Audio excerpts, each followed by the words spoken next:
कहाँ पे देखा था आपने लास्ट टाइम? एम्पियर को लॉस से जनरेट करना क्रिटिकल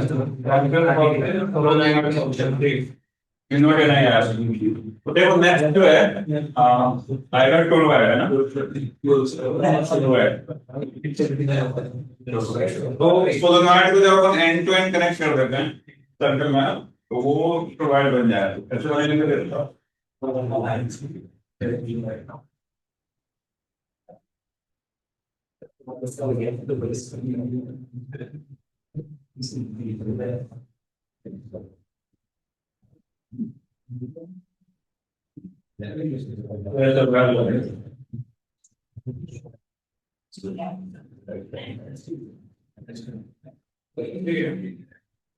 बस सॉल्व तो देखिए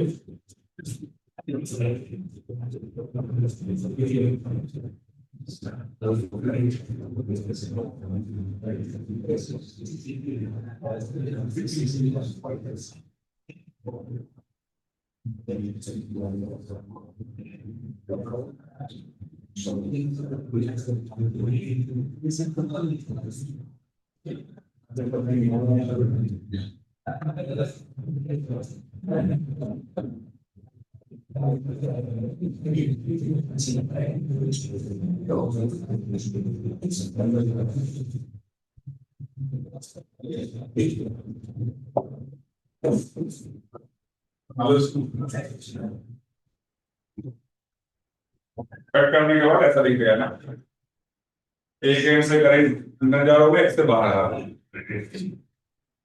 एन क्या है total number of turns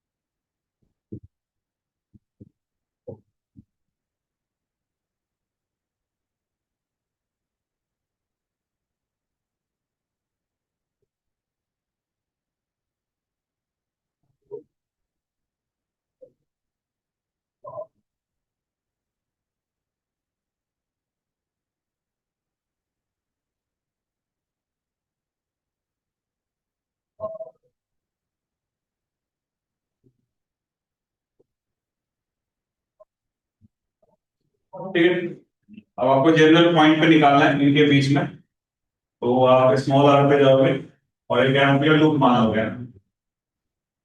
ampere loop मानने के बाद आप एम्पियर फ्लो लगाओ क्या बनेगा integration of B vector dot d vector बराबर कितना होगा नॉट कितना करंट होगा इनसाइड में इस लूप के अंदर पूरी करंट होगा एन इंटू आई सभी लूप कवर में तो आप इसको क्या बोलते हैं mu naught into N into I और इसको ओपन करके डील क्या बन जाएगा आपका 2 बराबर mu naught into N into I B की वैल्यू क्या बनेगी mu naught N upon 2 into I ठीक है ये क्या चीज हो गया यानी क्या होगा टोटल नंबर ऑफ टर्म्स 2 पाई क्या लेंगे नंबर ऑफ पॉजिटिव लेंथ हो जाएगा ना इसको अपन क्या बोलते हैं स्मॉल एन तो ये भी यूनिट क्या होता है mu naught small N into आई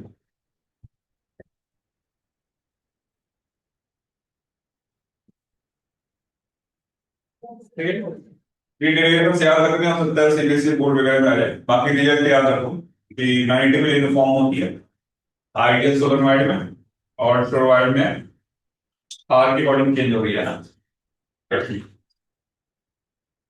ये डायग्राम थोड़ा समझो कैसे हो जस्ट लाइक सोलेनॉइड का है ना तो एंड से एंड कनेक्ट करके क्या बन जाएगा सर्कल बन जाएगा ना जैसे मान लो कि हॉलो सिलेंडर है और उस पे वायर बाउंडेड है वो टोरॉइड जैसे ये है इसको आप सर्कल में मिला या मैं बोलूं कि ऐसे ये सिलेंडर है ऐसा छोटा सिलेंडर मान लो ऐसे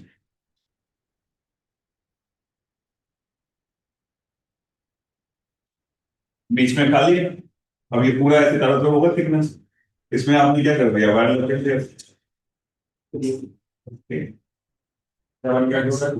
जब तक सोलेनॉइड को एंड टू एंड कनेक्ट करते हैं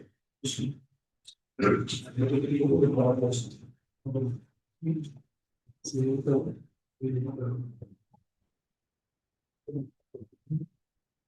है, और फिर डिफरेंट डिफरेंट सिस्टम की वजह से मैग्नेटिक फील्ड कैलकुलेट कर सकते हैं बाय यूजिंग एम्पियर्स लॉ। कहीं कोई अपने को इंटीग्रेशन करने की जरूरत नहीं है, लेकिन कंडीशन क्या होनी चाहिए, एक्सिमेट्रिक होना चाहिए, तभी अपन कैलकुलेट कर पा रहे हैं, है ना। नॉन सिमेट्रिक लिमिट से इंटीग्रेशन करना पड़ेगा तो उसका कोई फायदा नहीं रहेगा।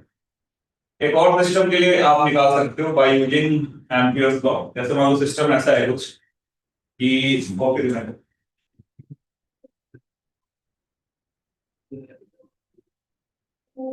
ऐसा कोई ठीक ठीक है ना, ठीक है, और इसमें से आपको करंट बाहर आ रहा है, इस तरीके से बाहर जा रहा है। तो कोई ऐसा प्लेन है, प्लेन सीधा, सभी से करंट बाहर की तरफ जा रहा है, ऊपर से देखो कैसे नजर आया, करंट बाहर की तरफ जा रहा है। इसकी वजह से मुझे साइड पे फील्ड बता, अगर मैं इसको ऐसे देखूं कि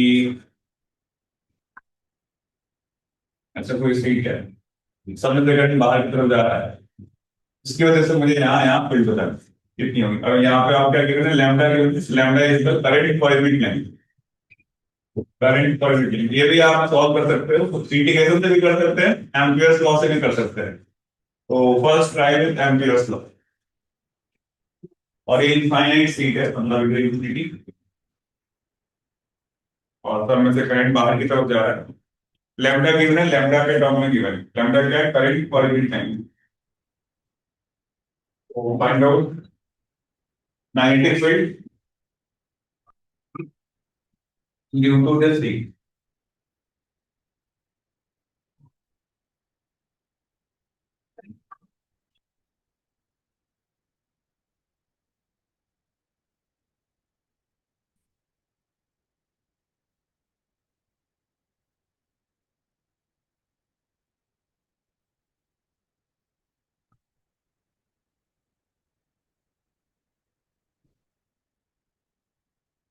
एम्पियर लॉ से ट्राई करना।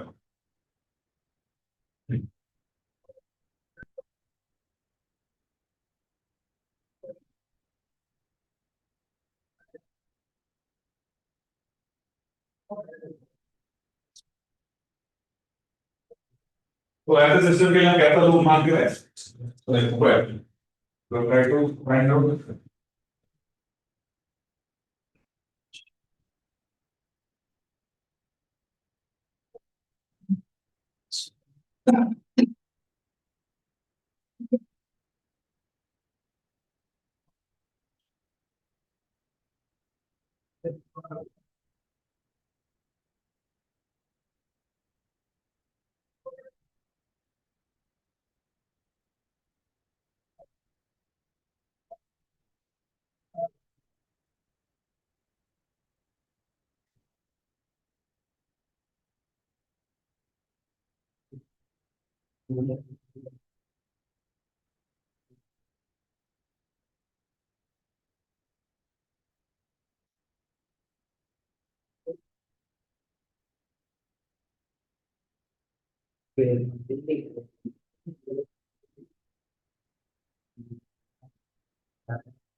किधर आएगा, कितना आएगा, लैम्डा से नॉट में म्यू नॉट, लैम्डा में नॉट में लैम्डा से नॉट में हाँ बाई टू, ठीक है। और कैसे आया, स्क्वायर वन। तो एबी मतलब स्क्वायर बनाया, एबीसीडी कर दिया, हाँ बीसी और एडी का 0 से गया cos 90 हाँ, 2 का। और ए बी और कौन सा ना, और सीडी ए बी और सी डी में टेंजेंशियल होगा, ये कैसे पता चलेगा,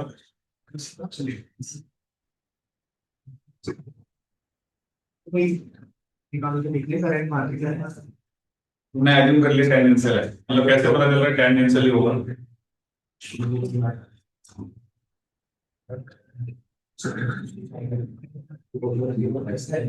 बहुत सारे बच्चे यही करते, मतलब सबका रिजल्ट पता है लेकिन लॉजिक पता नहीं। कैसे तुमने मान लिया कि टेंजेंशियल ही होगा, मान वही लिया ना गलत, सोचो कैसे होगा टेंजेंशियल, कर सकते हो तो कौन सी बड़ी बात है। आप यहाँ से कोई भी पॉइंट ड्रॉ करो, यहाँ से कोई छोटा सा एलिमेंट ले लो, है ना। अगर मैं इसकी वजह से यहाँ पे फील्ड ले लूँ, किस डायरेक्शन में आएगा, करंट बाहर की तरफ है और ये आ रहा है, यार है तो बायो सावर्ट लॉ से परपेंडिकुलर होगा, इसकी वजह से कुछ फील्ड इधर आएगी भी, है ना।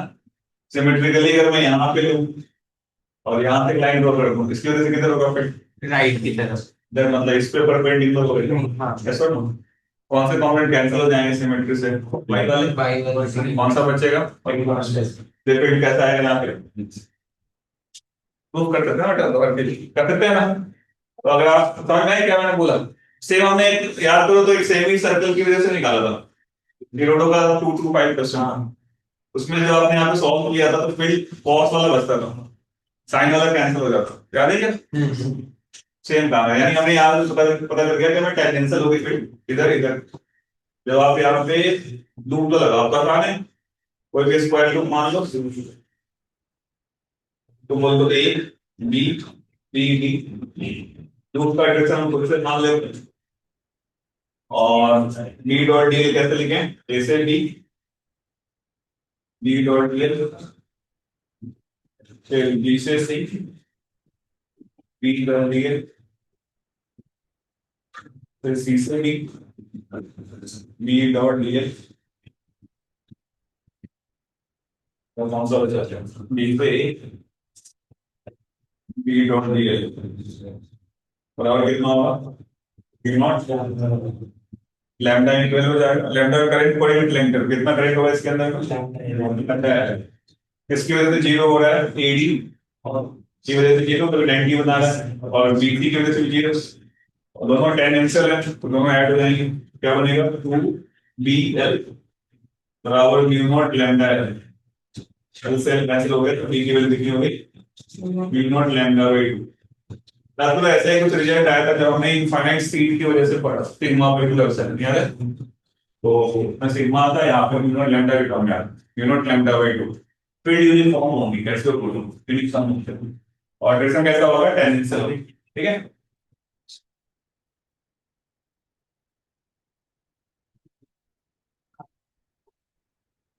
these are the applications of Ampere's law। तो जनरली जो हम लूप मान रहे थे कितने टाइप के मानते हैं? सर्कुलर या स्क्वायर, है ना, इससे अपना सिमेट्रिक सिस्टम सॉल्व हो जाएगा।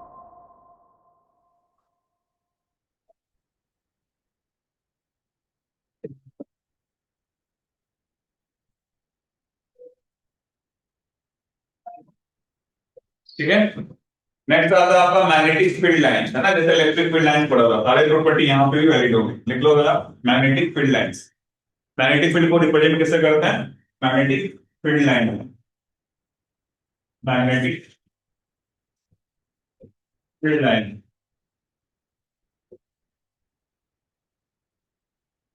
हमने बहुत बार ड्रॉ किया हुआ है, इधर से बाहर आता है नॉर्थ से साउथ, और इनसाइड में कैसे होता है? साउथ से north.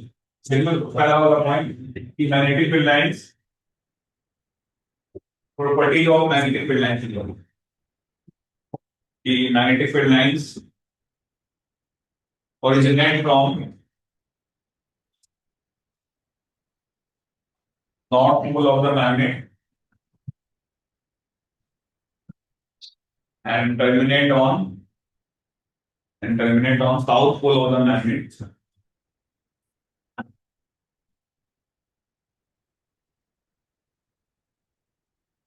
outside the magnet, of course, outside the magnet, north से निकल के किधर जाता है? साउथ से, और मैग्नेट के इनसाइड में क्या होता है? साउथ से निकल के नॉर्थ से, and it originates from south pole of the magnet and terminate on north pole inside the magnet।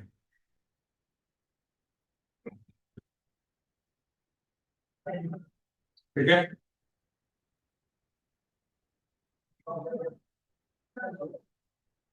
Clear है? फर्स्ट पॉजिटिव से निकल के कहाँ पे जाती है? पॉजिटिव बोल रहा हूँ, नॉर्थ से निकल के कहाँ जाती है? साउथ पोल आउटसाइड, और अंदर भी होता है, कैसे यूज करता है? क्लोज लूप में कैसे करता है? इलेक्ट्रिक फील्ड लाइन नहीं करता था, इलेक्ट्रोस्टैटिक फील्ड लाइन था।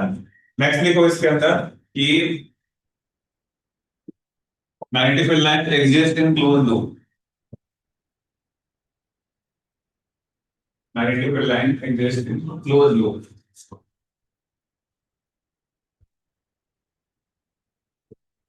unlike electrostatic field lines, unlike electrostatic field lines.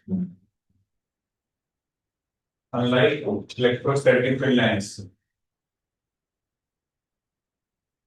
बाकी सब तो सेम ही है. और तीसरा फिल लाइंस पे टेंजेंट ड्रॉ करोगे तो क्या मिलेगा? Direction of magnetic field.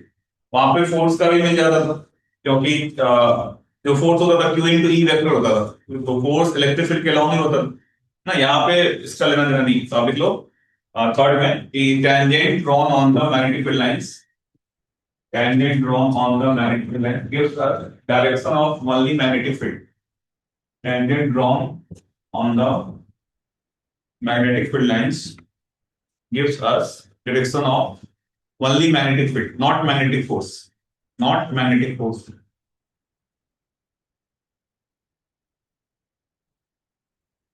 Not magnetic force. ठीक है, केवल फील्ड लाइंस मैग्नेटिक फील्ड के बारे में बताता है. मैग्नेटिक फील्ड मान लिया ना, नॉट मैग्नेटिक फोर्स. तीसरा तो आप बताइए फील्ड लाइन दो इंटरसेक्ट नहीं करते, लेकिन थर्ड जो भी अगला प्रॉपर्टी है, two magnetic field lines never intersect to each other. Two magnetic field lines never intersect to each other. Reason तो बताइए, एक सिंगल पॉइंट पे दो डायरेक्शन पॉसिबल नहीं हो सकता, कभी भी इंटरसेक्ट नहीं करते. चौथा क्या था, याद करो. ऐसा फील्ड लाइन है, ज्यादा डेंसिटी होगी वहां पे, ज्यादा लाइन होगी. ये ए और ये बी, तो B at A will be greater than B at B.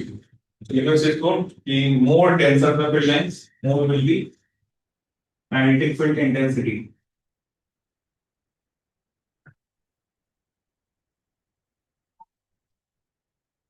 More denser the field lines, more will be magnetic field intensity, and vice versa.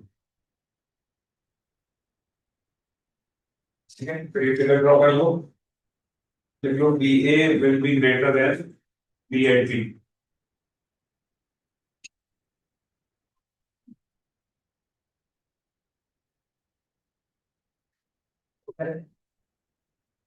Next क्या होगा याद करो. ऐसा लगाना दो कॉलम से चार लाइन निकलती है, तो चार कॉलम में आठ. तो वही वाला है कि यहाँ पे नंबर ऑफ फील्ड लाइन जो डिफाइन कर रहे होंगे किस पे डिपेंड करेंगे, पोल स्ट्रेंथ पे, नॉर्थ पोल साउथ पोल. इसको क्लियर कर देते हैं कि number of field line originating और terminating, number of field line originating or terminating depends on the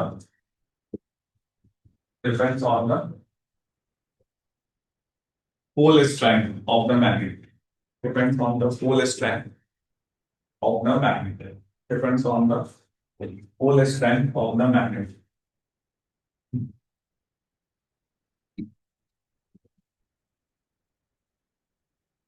ठीक है, कुछ मैग्नेटिक फील्ड लाइन ड्रॉ कर लेते हैं. जैसे अगर मैं बोलूं कि इनफाइनाइट करंट की वजह से कैसा होगा फील्ड,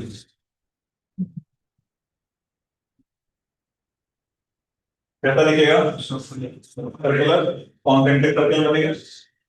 देखो due to the infinite current के रिक्वायरमेंट. सिमिलरली अगर मैं सर्कुलर करंट के वैल्यू देखूं तो कैसा बनता था, आगे अगर याद है एक्सिस पे होता था और साइड में ऐसे बना लो इसको कुछ बिल्डिंग्स.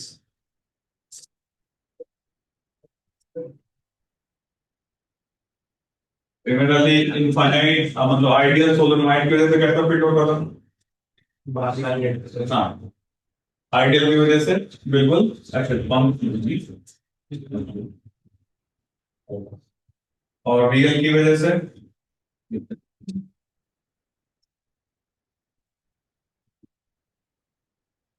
कैसा बनता था, जैसे मैग्नेट क्या होता है,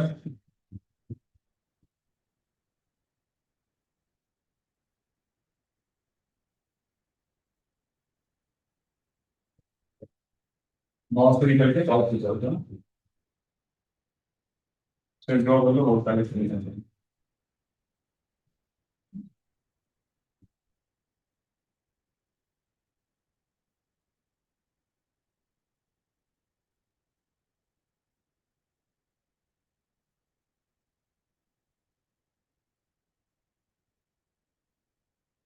रियल चुनना है या फाइनाइट को चुनना है, लेकिन इनफाइनाइट नहीं।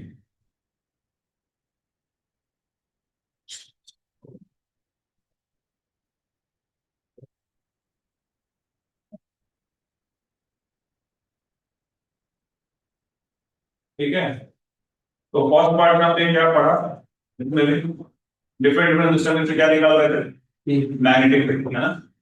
तो मैग्नेटिक फील्ड निकालने के तरीके क्या क्या थे, एक तो बाय इंटीग्रेशन और दूसरा मेथड क्या था बाय यूजिंग एम्पीयर। ठीक है, अब मैग्नेटिक फील्ड निकाल लिया तो इसका एप्लीकेशन देखेंगे। तो सेकंड मैंने बोला ही था आपको, मेन चीज इसमें क्या होती है, फोर्स और दूसरा एनर्जी। फर्स्ट पार्ट में भी अगला काम करेंगे, फोर्स निकालना। फोर्स किस पे निकालना, चार्ज पार्टिकल पे। तो नेक्स्ट लिखो आप इसके बाद जो अगला टॉपिक है, the force on a charged particle। First हमने फील्ड निकाल लिया, फोर्स के बारे में चर्चा करेंगे। तो नेक्स्ट आप लिखो force on a charge particle inside the magnetic field.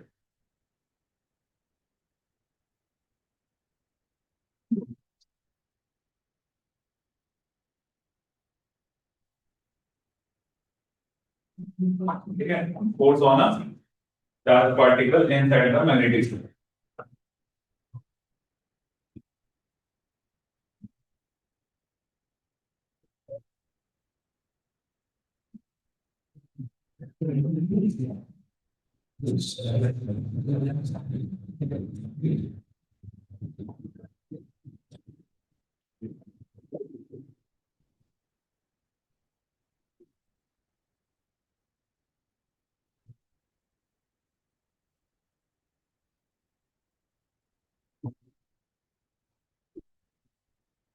ठीक है, जो फोर्स लगता है मैग्नेटिक फील्ड की वजह से होता है आपका इस फॉर्म में, क्यू वी क्रॉस। ठीक है, फोर्स जो लगता है चार्ज पार्टिकल पे होता है Q into V cross B. V is the velocity और B is the magnetic field. Cross product होता है वेलोसिटी और मैग्नेटिक फील्ड। ठीक है,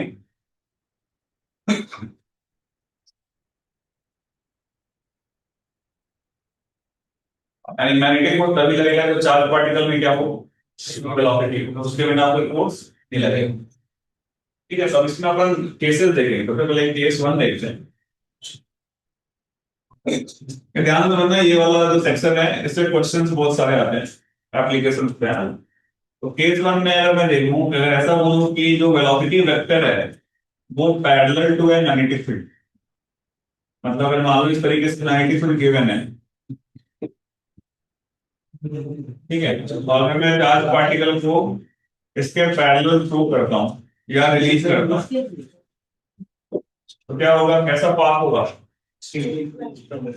बी क्रॉस बी में कितने का एंगल बन जाएगा, कोई फोर्स नहीं लगेगा, तो कैसा मोशन होगा, स्ट्रेट लाइन। तो लिख लो आप स्ट्रेट लाइन, ग्रेविटी नहीं दे रहा है, केवल मैग्नेटिक फील्ड ले रहा है, स्ट्रेट लाइन होगा motion path trajectory with uniform velocity, straight line with uniform velocity.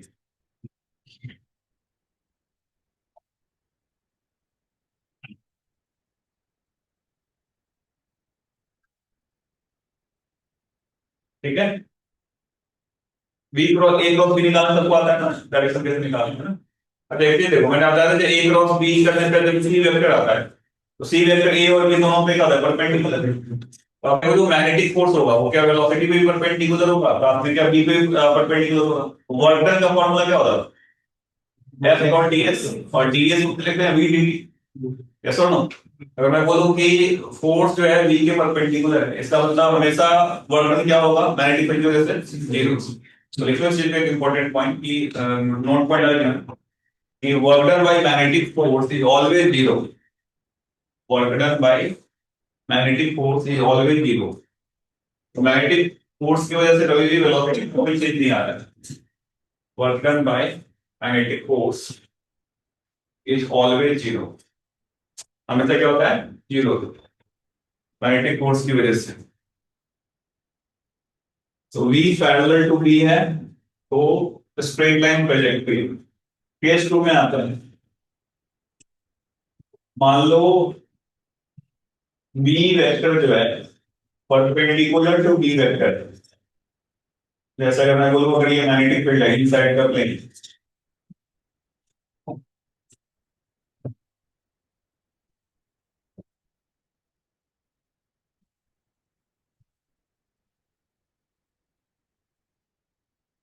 ये बी गिवन है और आप बी को ऐसे देख रहे हो, अब देखिए बताओ बी और बी में कितने एंगल बनेगा? 90 का बनेगा, क्योंकि बी इस प्लेन में है और बी अंदर की तरफ, तो बी क्रॉस बी किधर आएगा? हाँ, बी इधर की तरफ है और बी अंदर की तरफ है, क्या इसके ऊपर आएगा? तो मैं बोलूँ कि यहाँ पे तुम्हारा फोर्स आया, कितना फोर्स आएगा? Q B. तुमने एक चीज पढ़ी होगी कि अगर वेलोसिटी वेक्टर हो और इसके परपेंडिकुलर ए वेक्टर हो, कैसा मोशन होता है? जरूरी है कि सर्कुलर हो। वेलोसिटी वेक्टर हो और ए परपेंडिकुलर हो, कैसा मोशन होता है? मुझे इससे हम 100% क्या बोल सकते हैं, क्या हो रहा हो?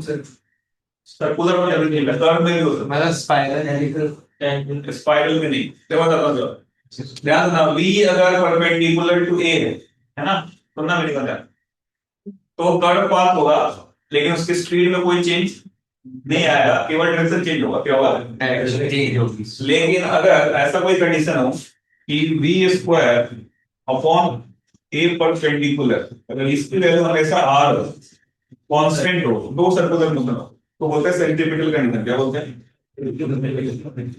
Centripetal condition. बड़ा रेडियस का कर्वेचर। तो अगर मैं बोलूं कि देखो कोई पार्टिकल अगर ऐसे कर्व में मूव कर रहा है, ध्यान सुनना, उसके पास यहाँ पे वेलोसिटी है और मान लो कुछ एक्सीलरेशन इस तरीके से है, हो सकता है ऐसा? Yes sir. देखा होगा तुमने प्रोजेक्टाइल में, किसी चीज को फेंकते हो कैसा मोशन होता है? इस तरीके से। तो यहाँ पे देखो एक्सेलरेशन किधर की तरफ है? नीचे की तरफ। और वेलोसिटी क्या होता है? ऐसे यहाँ पे कैसे है? नीचे की तरफ। वेलोसिटी ऐसे, यहाँ पे कैसे है? इधर एक्सीलरेशन है और वेलोसिटी कैसे है ना? तो अब देखो v और a में कुछ एंगल है, यस और नो? तो इस a का अगर जो परपेंडिकुलर कंपोनेंट, जिसको रेडियस ऑफ कर्वेचर निकालना है, जैसे a को दो कंपोनेंट होंगे, एक कौन सा होगा? पैरेलल टू द वेलोसिटी, और एक क्या होगा? Perpendicular to the velocity. अगर मैं v square upon a perpendicular करूं, इसका रेशियो हमेशा कांस्टेंट आता हो, तब कैसा मोशन होगा? अदरवाइज कैसा मोशन होगा? पैराबोलिक या कर्व पाथ। समझ आ रही है बात? तो इस केस में जब आप v square upon a perpendicular करोगे, इसका रेशियो हमेशा क्या आएगा? कांस्टेंट। इसलिए इसका मोशन कैसा होगा? सर्कुलर। तो लिख लो इस चीज को, in this case v square upon a perpendicular is always a constant.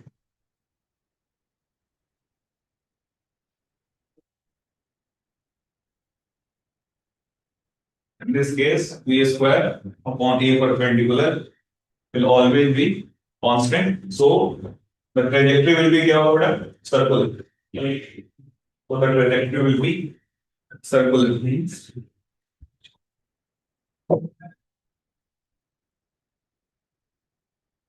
ठीक है। और अभी हमने पढ़ा था कि मैग्नेटिक फोर्स जो होता है वो हमेशा किसके परपेंडिकुलर होता है? वेलोसिटी के। कोई काम करेगा नहीं, कोई काम करेगा नहीं, v में कोई चेंज नहीं आएगा। कैसा सर्कुलर मोशन होगा? Uniform circular. तो लिखो सेकंड पॉइंट कि as magnetic field does not do as magnetic force does not do any work,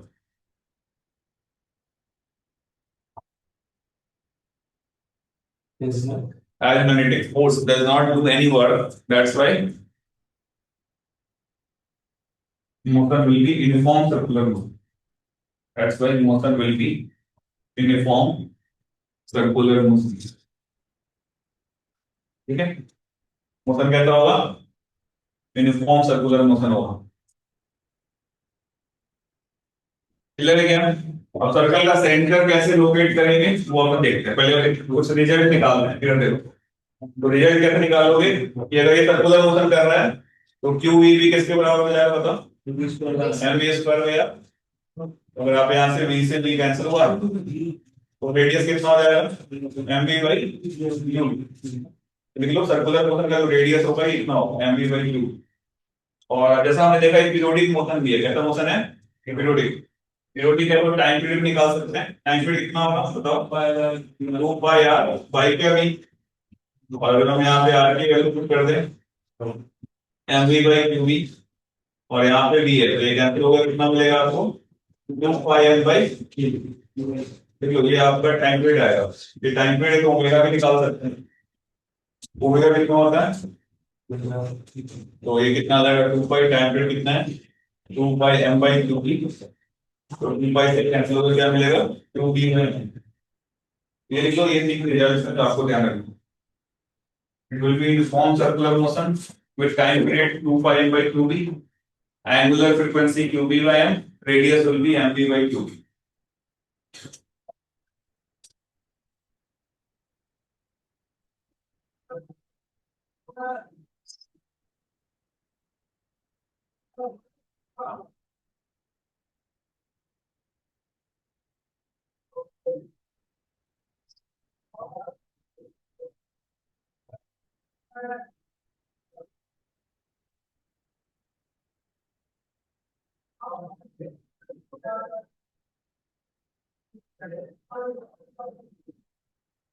तो टाइम पीरियड और ओमेगा में क्या खास बात है रिजल्ट में?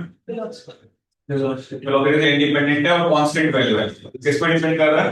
मास पे, चार्ज पे और 90 फील्ड। तो टाइम पीरियड ओमेगा हमेशा कांस्टेंट होगा। अच्छा, अब सर्कल का सेंटर कैसे डिसाइड करेंगे, लिख लो इसके स्टेप्स। कि इसमें तो इजीली आप पहचान पा रहे हो, जहां पे कॉम्प्लेक्स फिट होगा वहां पे कंफ्यूजन आता है। तो लिखो पहला पॉइंट कि to locate the centre, to locate the centre draw line, draw line perpendicular to the velocity, draw line perpendicular to the velocity on this line, on this line center of, on this line center of the circle will lie, on this line center of the circle will lie. For exact location, for exact location use the concept of r is equal to mv by 2b,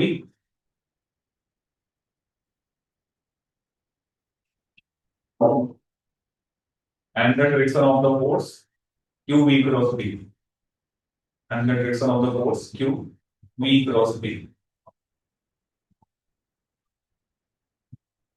ठीक है, Q we cross B. जैसे मान लो ये positive charge है, तो Q we cross B किधर आएगा? We cross B किधर अपवर्ड आ रहा था सेंटर, नेगेटिव चार्ज होता तो नीचे की तरफ आ जाए। तो वी पे परपेंडिकुलर ड्रॉ करना है, उस पे ही सेंटर लाइन करेंगे। क्लियर है जी? अब ये सवाल इसमें मैंने नहीं करा था कि बी दे दिया, चार्ज दे दिया, मास दे दिया, बताओ कितना होगा रेडियस, निकाल लोगे? ठीक है, कर लोगे ना ऐसे सवाल, वैल्यू या करा लोगे सवाल? पहले एक सवाल लिखो, फिर फॉर्मूला लिखो। क्वेश्चन लिख लो कि charge particle, a charged particle is projected, a charged particle is projected with velocity 3 I cap plus 4 J cap. A charged particle is projected with velocity 3 I cap plus 4 J cap in a magnetic field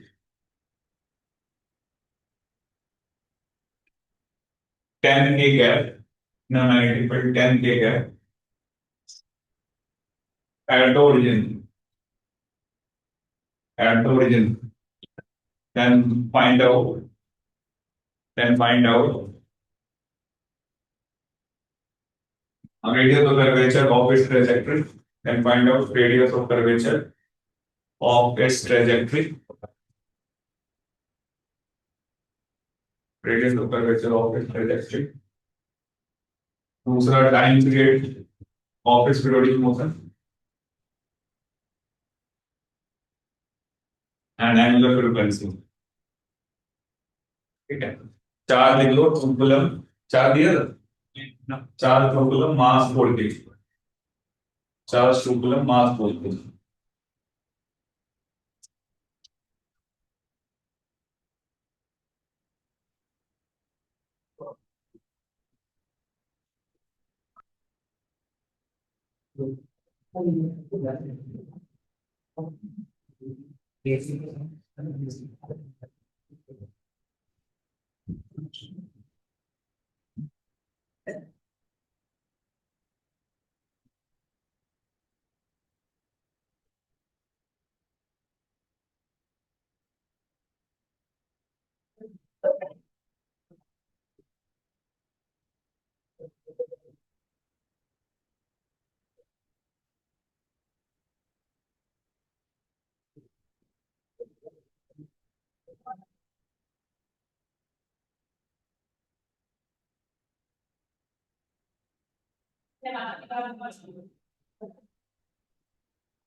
आगे आगे और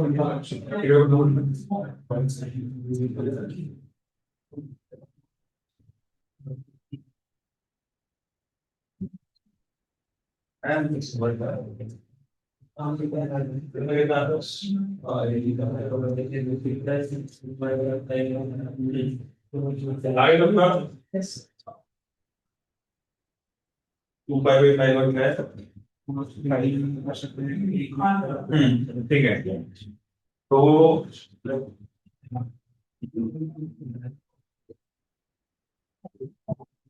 कितने velocity से फेंका था बताओ? कितना था? 3 आई क्या? 4 चेक करता था। उसका रिजल्ट इधर नहीं आएगा। कितना होगा रिजल्ट? 15 9 25 यानी 5 और 90 पर किधर है? इनसाइड एक्स कितना दिया होगा? इनसाइड आउटसाइड होगा। मैं इसको एक्सपेरिमेंट मानता हूँ। 90 पर के क्या मिलता? कितना था? 10 के का। और किधर होगा? ये कैसे सर्कल में घूमेगा? वी क्रॉस बी इधर आएगा कहीं सेंटर। ऐसा ना इस तरीके से सर्कल में पास कर रहा हूँ।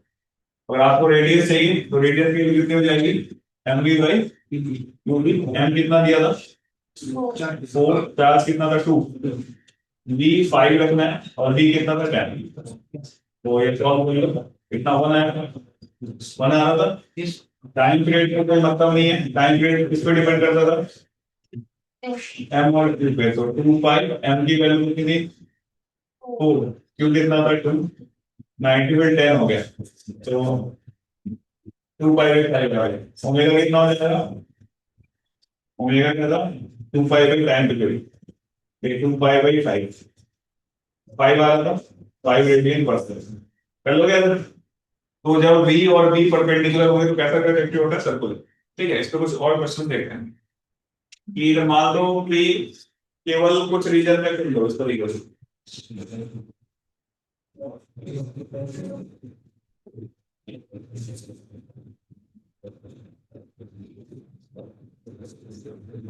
और b की वैल्यू मान लो भाई 20 टेस्ला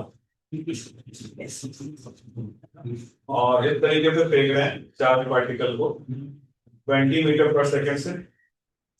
पार्टिकल के साथ एंगल मान लो हमारा 37 डिग्री। ठीक है। और चार्ज की वैल्यू 2 कूलम, मास की वैल्यू 2 केजी। एंगल को फेंक रहे हैं। एक साइड में फील्ड है, एक साइड नहीं।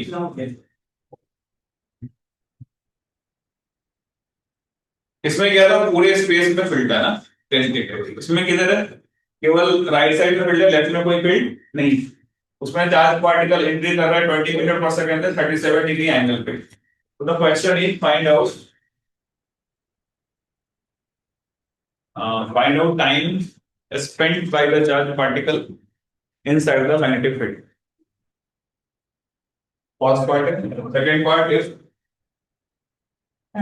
find out the charge spent by the find out the time spent by the charged particle inside the magnetic field. कितना समय मैग्नेटिक फील्ड में रहेगा चार्ज पार्टिकल? फर्स्ट पार्ट है। दूसरा इसमें लिख लेना कि if nature of charge is reverse, मतलब 2 की जगह पे -2 कूलम हो गया, देन अगेन कैलकुलेट टाइम।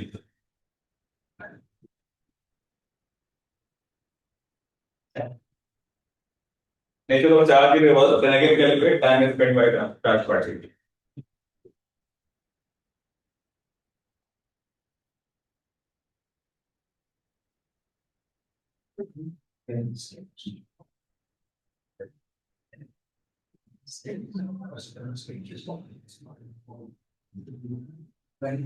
कितनी देर तक मैग्नेटिक फील्ड के इनसाइड में रहेगा वो बता दें.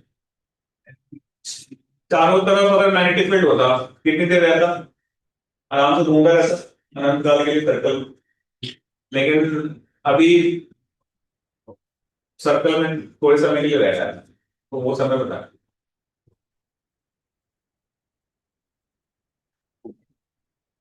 तरीका वही है, सर्कल का सेंटर डिसाइड करो, उस सेंटर को लेते हुए सर्कल ड्रॉ करो, है ना. आपको मिलेगा कितना समय तक वो रहता है. फिगर ड्रॉ करो. स्टेप ने बताया वी पे क्या ड्रॉ करना है, परपेंडिकुलर. उस परपेंडिकुलर पे क्या लाइक करता है, सेंटर. उत्तर यार बेसिक तो सॉल्व कर बताएं कितना है.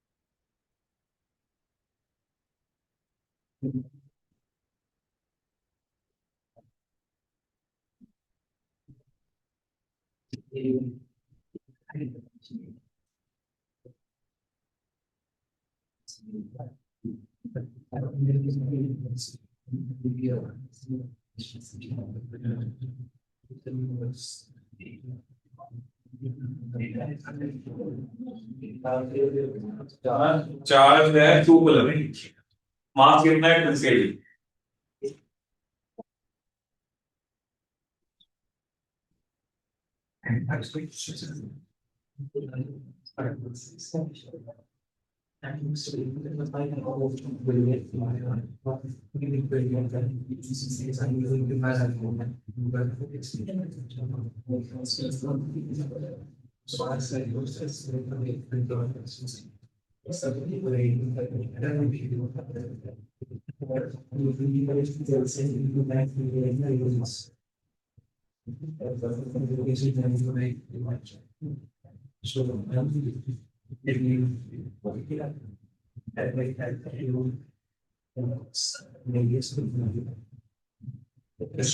सर्कल ड्रॉ करो पहले, कैसा सर्कल बन रहा है, सेमी सर्कल बन रहा है या क्या बन रहा है.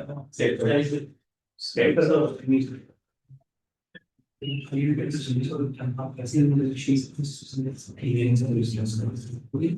बिल्कुल. अगर हॉरिजॉन्टली फेंकते तो सेमी सर्कल बनता. बिल्कुल हॉरिजॉन्टली फेंकते तो वो सेमी सर्कल बनता, लेकिन ये एंगल पे फेंकते कुछ portion of the circle, arc of the circle बने. हाँ, तो निकालो कितना एंगल ट्रेवल, उसके अंदर कितना एंगल रहेगा. 90 प्लस 57 एंगल. हाँ 90 प्लस 57 एंगल का आर्क. हाँ, तो 57 को उसमें पाई में लेके सॉल्व करें.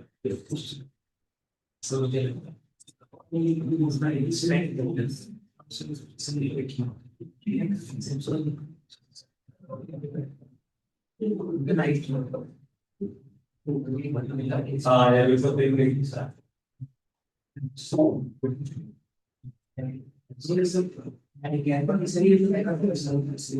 एंगल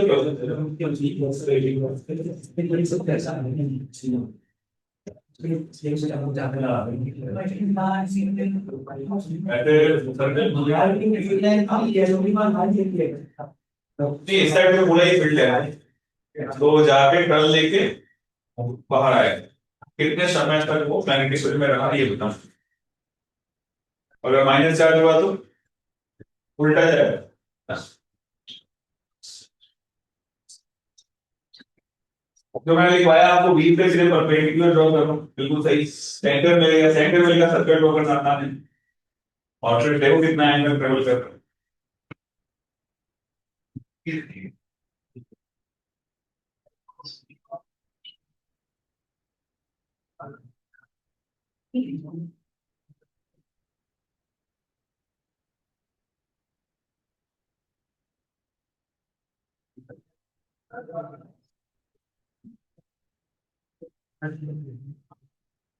परपेंडिकुलर ऐसे ड्रॉ करेंगे, नहीं वेलोसिटी पे ऐसे रहेगा, मतलब ऐसा सिंपल वेलोसिटी कहाँ ड्रॉ करो,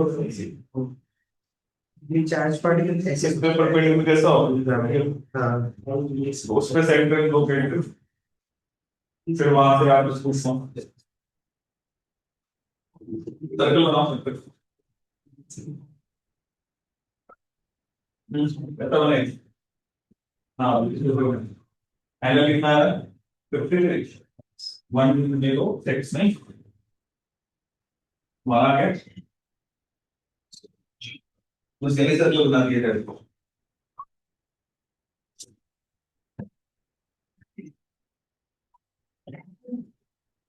हाँ सही बिल्कुल। करना कुछ नहीं है, मैंने आपको बताया था सर्कल का सेंटर लोकेट करने का तरीका क्या है, वी पे क्या ड्रॉ करें इसको, तो लोग ऐसे, ये परपेंडिकुलर थोड़ी ना वी पे, परपेंडिकुलर कैसा होगा वी पे, ये होगा परपेंडिकुलर, यस ना, तो यहाँ मान लो सेंटर आ गया, तो ये रेडियस है, तो ये रेडियस और ये सेंटर, इसको लेके का सर्कल ड्रॉ करो ऐसा जाएगा, और ये भी क्या होगा तुम्हारा रेडियस होगा, नहीं होगा, सेंटर ऊपर होगा नीचे हाँ तो पॉजिटिव चार्ज है, हाँ वी क्रॉस वी किधर आ गया पहला, ये वेक्टर है ना, तो v का वाले साइड पे कैसे, तो v क्रॉस v किधर है, इस साइड नेगेटिव होता तो नेगेटिव होगा इस साइड आता, तो अब आपको ये एंगल डिसाइड करना है, ये एंगल कितना होगा बताओ, ये 37 डिग्री, ये कितना हो गया 53, तो ये कितना हो जाएगा 53, और ये भी कितना होगा 53, कितना एंगल इसके अंदर ट्रेवल किया 106, है ना, मैं ऐसा बोल सकता हूँ 360 डिग्री, मतलब 2 पाई के लिए कितना समय लगता था उसको, टी तो निकाल सकता है ना, टी की वैल्यू कितनी 2 पाई एम बाई क्यू बी, तो 2 बाई एम कितना है 2, क्यू कितना था बी कितना दिया था 20, तो कितना हो गया ये 5/10, 5/10 आपका टाइम पीरियड है, मैं बोल सकता हूँ 360 डिग्री में कितना समय लगता है टी, तो 1 डिग्री में कितना लगेगा टी बाई 360, तो टी टाइम कितना होगा आपका टी बाई 360 इंटू कितना 10, ये हो जाएगा कितना समय लगेगा, और ये सुनो कर सकते हैं, और टी तुम्हें पता ही है पाई बाई कितना है एम, और ये डिग्री से डिग्री कैंसिल कर दो, सर कैमरा साइड कर दो प्लीज। हाँ तो इस तरीके से आप सॉल्व कर सकते हैं,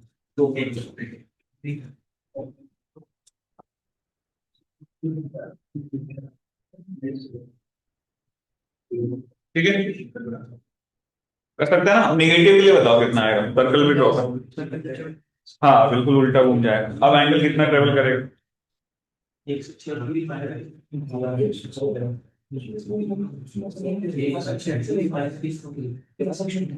प्लस 2 पाई माइनस 106,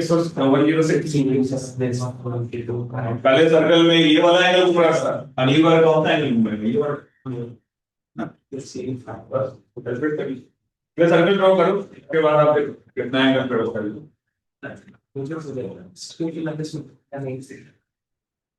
चलो मैंने ड्रॉ कर लिया था सबसे, नेगेटिव के लिए ड्रॉ कर लो, नेगेटिव के लिए उल्टा है ना, बिल्कुल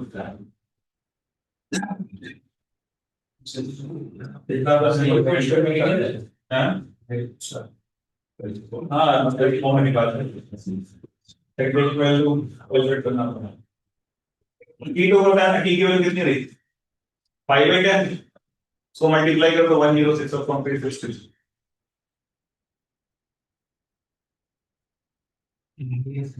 हाँ अब ये देखो आप फिर लिख रहा हो, अब जो एंगल ट्रेवल करेगा क्या वो 360 माइनस 106 सर ई माइनस हाँ, मतलब पहले जो हमने लिखा था 106, अब क्या हो जाएगा 360 में से घटा दो 106, हाँ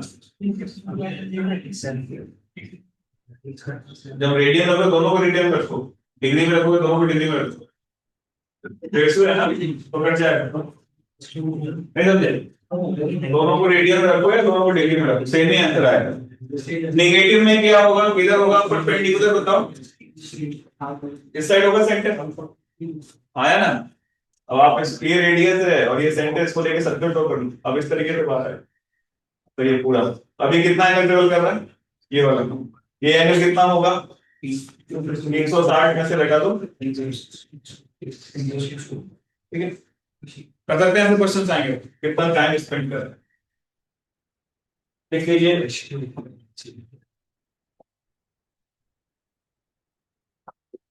लोग आ गया समझ में पक्का, सबको आ गया, ठीक। एक और देखते हैं।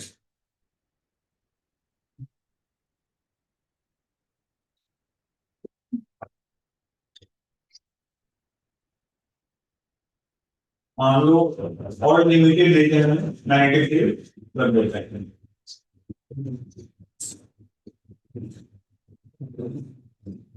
ये तुम्हारा थिकनेस भी दिया हुआ है और पी की वैल्यू लेस देन है एमवी बाई क्यूबी। एक चार्ज पार्टिकल को हॉरिजॉन्टली फेंक रहे हैं बीच से, और ये सामने कुछ स्पिन,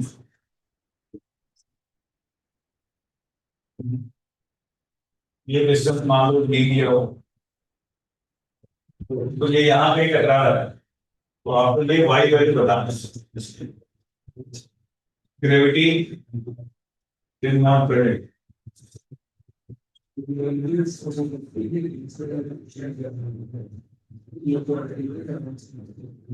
चार्ज न्यू मान टॉलर फील्ड,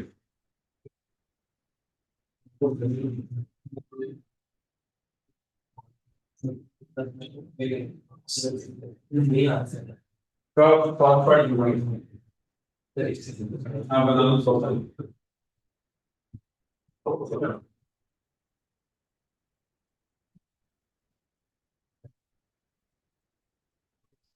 इससे पहले वाले सवाल में राइट में पूरे साइड में था मैग्नेटिक फील्ड, है ना। इसमें लिमिटेड रीजन में है, कुछ की रीजन में है जो कि एमवी बाई क्यूबी से लेस थिकनेस है। थिकनेस ऑफ द रीजन जो है वो एमवी बाई क्यूबी से लेस है। तो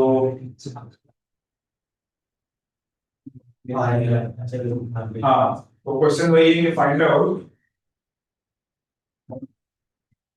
पहला पार्ट है find out time spent by the charge particle in the magnetic field.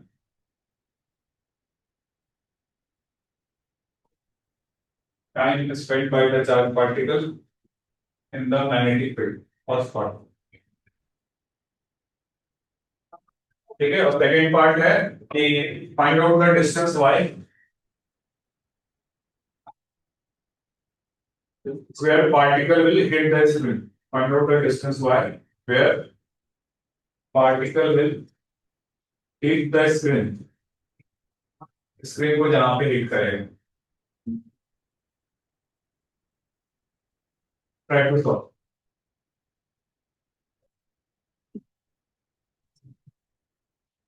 अगर मैं बोलूँ थिकनेस की वैल्यू mv बाई क्यूबी के बराबर होगी तो कैसा पास होता, सेमी सर्कल जस्ट टच करने पे मुड़ जाता हो, लेकिन अभी लेस देन है, इसका मतलब r बन जाएगा ना। तो ड्रॉ करो।